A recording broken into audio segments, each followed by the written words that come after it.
Now Shamshad जी और सभी कोई म्यूट कर लीजिए अपने आप को, बिकॉज नहीं तो मैं जो बोलूंगा वो वॉइस डिस्टरबेंस होएगा, तो रिकॉर्डिंग में अच्छा नहीं लगेगा। रिकॉर्ड कर सकते हैं ना सर? नहीं कर सकते सर, हम देंगे आपको रिकॉर्डिंग। जैसे आपको ऐप में रिकॉर्डिंग मिला हुआ है वैसे ये भी मिल जाएगा, ठीक है।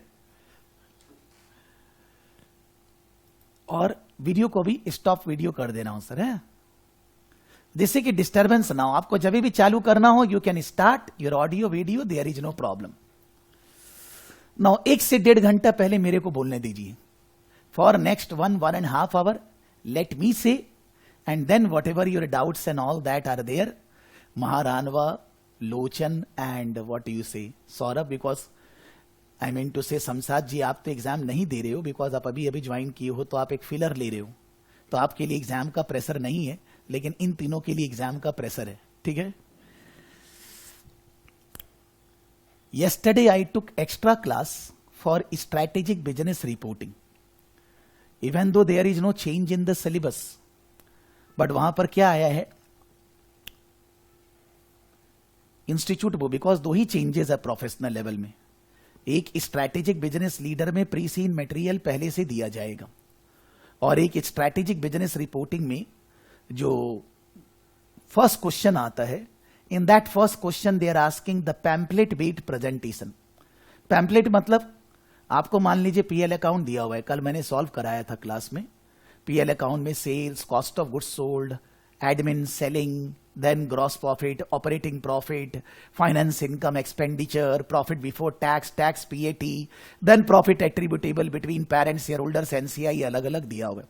लेकिन वो फिगर्स गलत है, उनमें कुछ कुछ एडजस्टमेंट गलत हो गया है, या उसमें कुछ एडजस्टमेंट्स हमने किया नहीं है, तो आप उन एडजस्टमेंट को करने के बाद सही फिगर्स बताइए। अब एडजस्टमेंट्स आप आगे के कॉलम्स में लिख सकते हैं। फर्स्ट कॉलम में आपको रॉन्ग फिगर्स ऑलरेडी क्वेश्चन में लिखा हुआ है, आंसर सीट में ऑलरेडी कॉलम्स वाइज फिगर्स लिखा हुआ है। फर्स्ट कॉलम में सारे फिगर्स, आपको उनमें प्लस माइनस करके फाइनल फिगर लेकर आना है।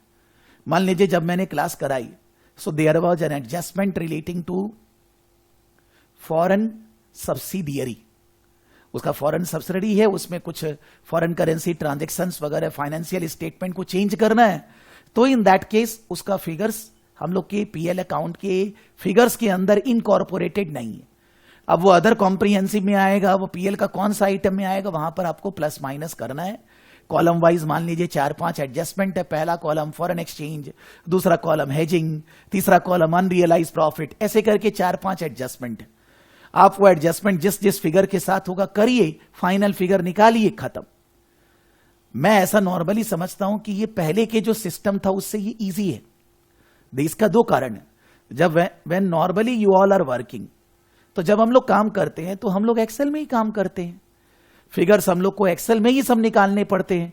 वो लोग बोल रहे हैं कि और प्रैक्टिकलिटी ले आते हैं कि जो एडजस्टमेंट है अकाउंटेंट ने इनकॉर्पोरेट नहीं किया, आप थोड़े सीनियर पर्सन है, आप उस एडजस्टमेंट को इनकॉर्पोरेट करके फाइनल एडजस्टेड करेक्टेड फिगर्स बताइए।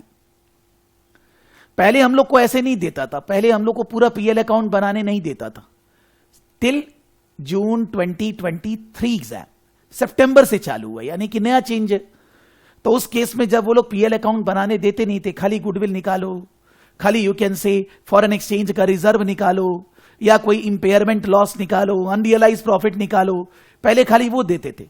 अभी वो लोग बोल रहे हैं कि मैं वो तो दूंगा ही, लेकिन साथ में आपको revised PL account balance sheet बनाने दूंगा। सो नॉर्मली स्टूडेंट लोग जब कर रहा था, हो रहा नहीं था। मैंने 1 घंटा कराया, उसमें मैंने ये भी बताया कि कहीं कहीं पर आप गलती करेंगे तो कोई मार्क्स डिडक्शन नहीं है, इंस्टीट्यूट ने बोला है, मैं खुद नहीं बोल रहा। On the institute website, on SBR, there are 4-5 videos are given, and the videos are saying that what the student should focus while answering for the questions. वही मैंने क्लास में बताया, स्टूडेंट को अच्छा लगा।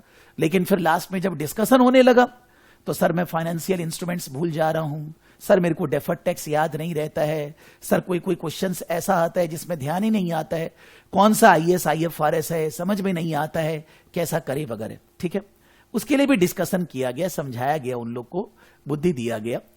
अभी आपका जो सब्जेक्ट है strategic business leader case study, ये उससे अलग सब्जेक्ट है। वहां पर उन लोग को आईएएस आईएफआरएस मोटा मोटी ध्यान रखना है, कि भाई रेवेन्यू रिकग्निशन में क्या था, फाइनेंशियल इंस्ट्रूमेंट्स में फाइनेंशियल एसेट फाइनेंशियल लायबिलिटी क्या था, हेज अकाउंटिंग कब कर सकते हैं, उनको प्रोविजंस ध्यान रखना है, याद नहीं करना है, मन में होना चाहिए। अगर प्रोविजंस आपके मोटा मोटी ध्यान नहीं है, आप स्ट्रैटेजिक बिजनेस रिपोर्टिंग का पेपर पास नहीं कर सकते। जरूरी है, जब आप 2 बार 3 बार करेंगे, सम्स लिख के करेंगे, तभी आप एग्जाम्स में परफॉर्म कर सकते हैं। ऐसा ही एएफएम सब्जेक्ट भी है, फ्यूचर्स, ऑप्शन, डेरिवेटिव्स, ये सब बहुत सारे कैलकुलेशंस है, मैकेनिकल है, टेक्निकल है। लेकिन आप टेक्निकल चीज को 2 बार 4 बार हाथ से नहीं निकालोगे तो एग्जाम में कॉन्फिडेंस नहीं आएगा। जो भी स्टूडेंट लोग कल क्लास कर रहे थे सब अच्छे हैं, पास होने लायक है सब। अब डर है, एग्जाम है, डर तो लगेगा ही, चाहे जितना ही पढ़ लें। तो नॉर्मली उनको समझाया गया, बुझाया गया, बोला गया, जो नहीं ध्यान है अपना कॉमन सेंस लगाओ ना। एथिक्स का कोई क्वेश्चन है, सर एथिक्स का आंसर कैसे लिखे, ही समझाया गया। आपका एग्जाम पूरा अलग है, आपको कोई टेक्निकल चीज याद रखना ही नहीं। कोई भी टेक्निकल एरिया, जब मैं अभी पढ़ाऊंगा स्ट्रैटेजिक बिजनेस लीडर की स्टडी के लिए for December term from 11th और 12th of September I am going to start once after the exam. कोई सिलेबस स्ट्रैटेजिक बिजनेस लीडर में नहीं होता, कोई पर्टिकुलर स्टडी मटेरियल है, सब कुछ लिख दिया। स्टडी मटेरियल जो दिया हुआ है वो कोई पर्टिकुलर एरिया, कोई पर्टिकुलर फिनेंस, अकाउंट्स या ऐसा कुछ बात नहीं कर रहा, ओपन एंडेड है।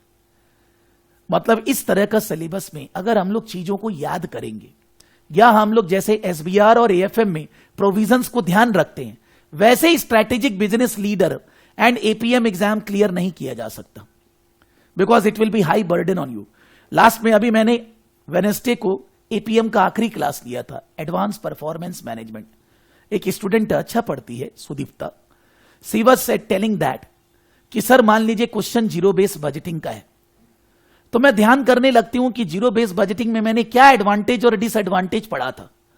मान लीजिए जीरो बेस बजटिंग का 4 एडवांटेज है, 4 डिसएडवांटेज है, 5-5 होगा। बोला मेरे को ध्यान नहीं आता मैंने क्या एडवांटेज डिसएडवांटेज पढ़ा था, उसके कारण मैं लिख नहीं पाती, टाइम बहुत वेस्ट होता है। मैं बोला आपको नहीं याद, मेरे को नहीं याद है। जीरो बेस बजटिंग मैंने हजारों बैचेस में पढ़ाया है, हजारों। मान लीजिए कोई भी बैच है, एसबीएल में भी सभी जगह पढ़ाते हैं, लेकिन मेरे को एग्जैक्टली कापलान, बीपीपी या कहीं भी एडवांटेज क्या लिखा हुआ है, डिसएडवांटेज क्या है, मेरे को नहीं याद है। ना मेरे को याद करना है, याद है ही नहीं, ना मेरा इंटेंशन है। तो मैंने उन लोगों को 15-20 मिनट जीरो बेस बजटिंग समझाया, बोला कैसे सोचना है, कैसे लिखना है। तब बोलते हैं सर हम लोग ऐसे सोच नहीं पाते, हम लोग को प्रॉब्लम होती है ऐसे।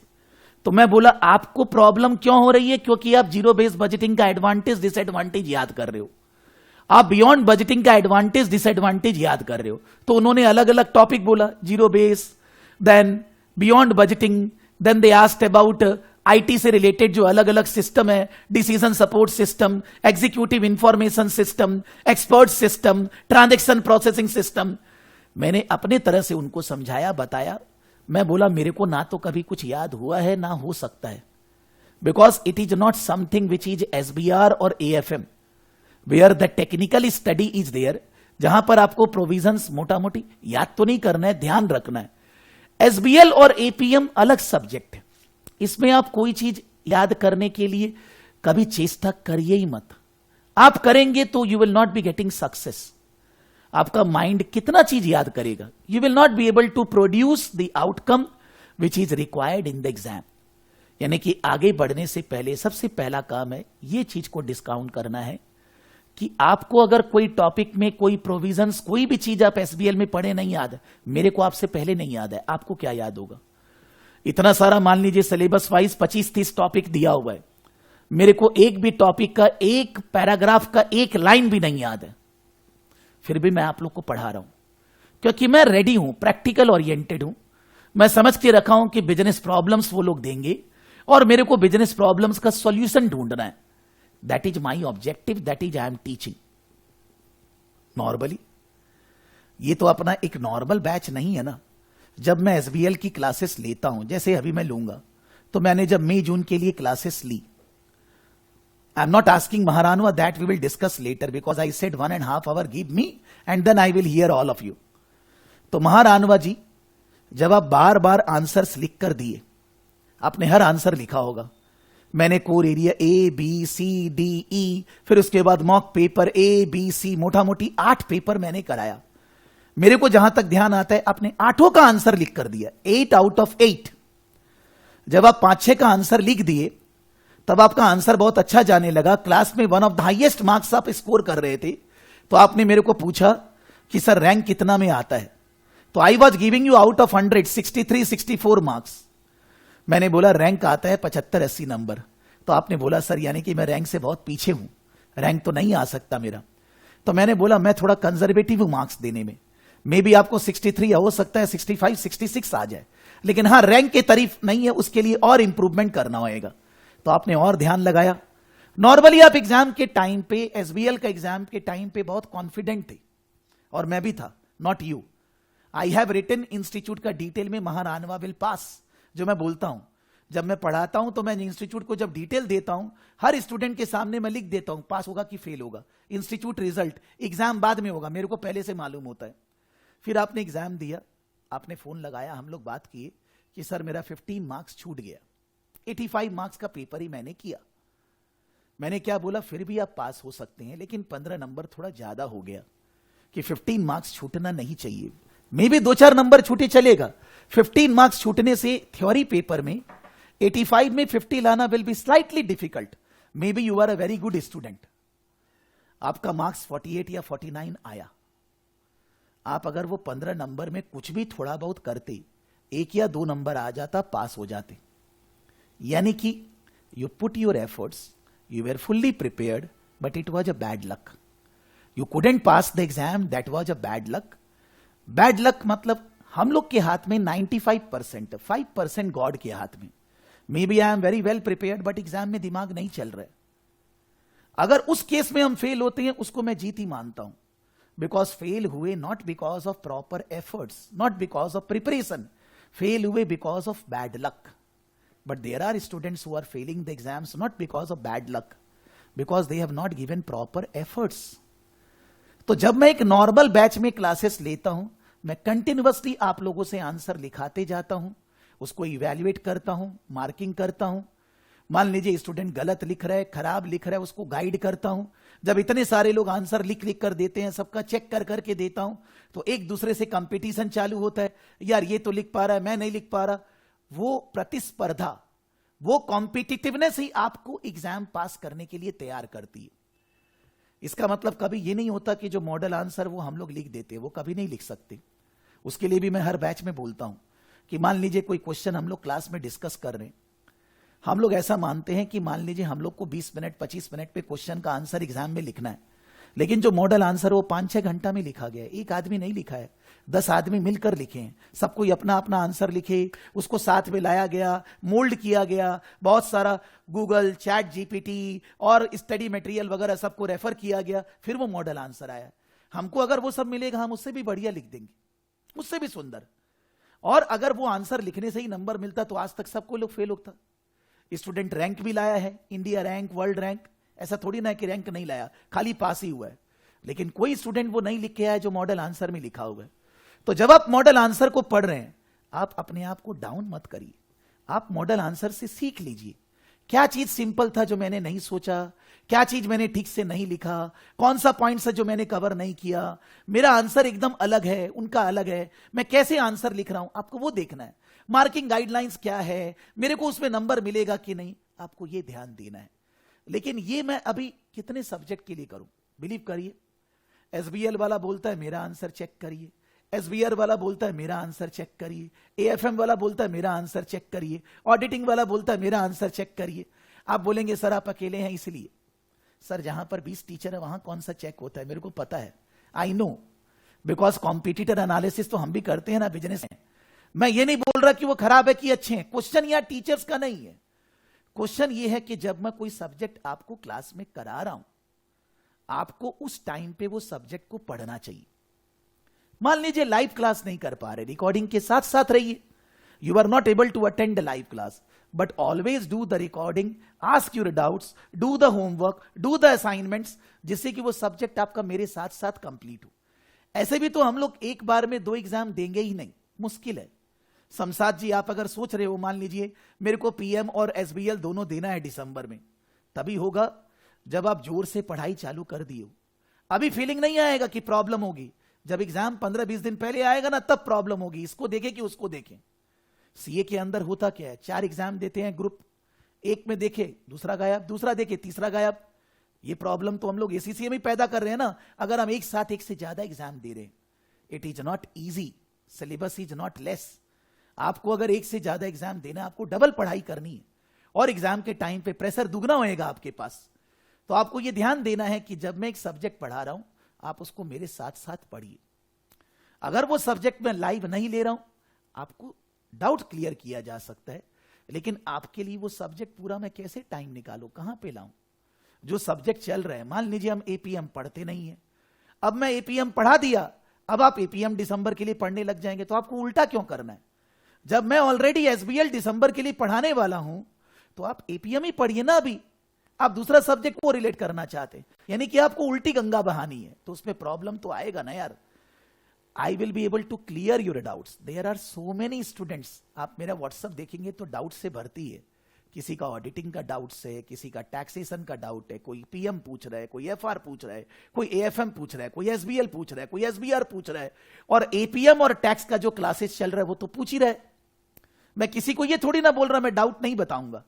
अभी आपकी क्लास चालू करने के पहले 6 व्हाट्सएप मैसेज आया है। आजकल व्हाट्सएप वगैरह दिखाने से वीडियो अपलोड नहीं हो पाता, मैं नहीं दिखा रहा। मैंने सबको बोला है आपको सुबह रिप्लाई करेंगे। जब मैं सुबह पहले 4-5 बजे उठूंगा, मैं उन सबको रिप्लाई करूंगा, एक एक जन को। कोई मजाल बोल नहीं सकता कि सर आपने मेरे को डाउट क्लियर नहीं किया। लेकिन आप ये बहस मत करिए, ये कौन सा, आप रिकॉर्डिंग तो करेंगे ना यार। जब आप वो सब्जेक्ट नहीं कर रहे जो मैं पढ़ा रहा हूं, आप दूसरा पढ़ रहे हो, कोई बात नहीं। आप A to Z जितना आपको रिकॉर्डिंग दिया गया उसको अच्छे से कंप्लीट करिए ना। क्लास में हर इंस्ट्रक्शंस दिया गया है। जब आप ये सेलेक्ट ही कर लिए कि मेरे को रिकॉर्डिंग करना है, तो रिकॉर्डिंग तो करो, जिससे कि you can ask doubts in the class in place of discussing this time this that. Ask the doubts ना। Where I am saying that I will not clear your doubts, but I am not in a position to check your entire answers of a paper, because checking can not be done in 5 minutes. It takes 1 student copy check करने में 2 घंटे लगती है। आपने question का जो answer किया, वो क्वेश्चन मेरे को पढ़ना है, उसका मॉडल आंसर पढ़ना है, मार्किंग गाइडलाइंस पढ़ना है, फिर आपका आंसर पढ़ना है, फिर आपको मार्क्स देना है। ये 2 मिनट में कैसे होएगा? इसमें बुद्धि का बात नहीं है। मेरे को थोड़ी ना मालूम है ये क्वेश्चन क्या है, सिनेरियो क्या है। ये तो कोई ये नहीं है कि बाबर कौन था, बाबर कब इंडिया में आया था, ये तो वो कहानी नहीं है ना। It is all separately, her question के ऊपर अलग है। आपको ये समझना है कि ये 2 मिनट का चेकिंग प्रोसेस नहीं है। तो मैं नॉर्मली क्या बोलता हूं, भाई it will be difficult for me, please understand to check your answers for a particular copy, because it is not possible, but I can go through. या मैं ऐसा बोलता हूं, भाई आप भी तो आंसर एक बार देख सकते हैं, कि लिखने के बाद एक बार आंसर आप मॉडल आंसर से कोरिलेट करिए। कोरिलेट करने में आपको कंफ्यूजन हो रहा है, आप अपना आंसर, इंस्टीट्यूट का आंसर, आपका डाउट भेज दीजिए, मेल में भेज दीजिए, व्हाट्सअप कर दीजिए, मैं बता दूंगा, मैं वो कर दूंगा। लेकिन आपका पूरा पेपर चेक करके मार्किंग वगैरह देने में टाइम लगेगा। बिलीव करिए, मैंने संडे को एपीएम और संडे को टैक्स का एग्जाम्स लिया है, अभी तक मेरे को चेक करने का टाइम ही नहीं मिला। 3 दिन बीत गया। वो लोग वेट कर रहे होंगे ना, सर टेस्ट तो लिए, सर जवाब नहीं दे रहे हैं। टारगेट रखा है कि कल और परसों, थर्सडे और फ्राइडे में उसको कंप्लीट करना है एनी हाउ, बिकॉज उनको स्टूडेंट को फीडबैक नहीं देंगे तो उसको कैसे समझ में आएगा, वो कहां इंप्रूव करेगा। तो वो लोग बेचारे लोग जो सब्जेक्ट है उसको पढ़ रहे हैं। आप अगर बाई चांस एसबीएल का एग्जाम नहीं दे रहे, मैं पढ़ाऊंगा, पूरा सारा सिलेबस मैं पढ़ाने वाला हूं अभी आने वाले 3 महीने में, आप उसके साथ करेंगे। लेकिन अगर आप एग्जाम दे रहे हैं, आप केवल डाउट पे ध्यान दीजिए। आप ये मत सोचिए इस समय क्लास, वो क्लास, ये पेपर, वो पेपर। 2-4 पेपर आपको वेबसाइट से ही प्रैक्टिस प्लेटफॉर्म पे जाके सॉल्व करना है। मेरे ख्याल से उसका टाइम अभी जा चुका है। फिर भी अगर कुछ नहीं पढ़े हैं, 1 या 2 पेपर आप सॉल्व करिए। ये सब जनरल डिस्कशन था, ओके। अब मैं आता हूं एग्जैक्टली आपके एग्जाम से रिलेटेड।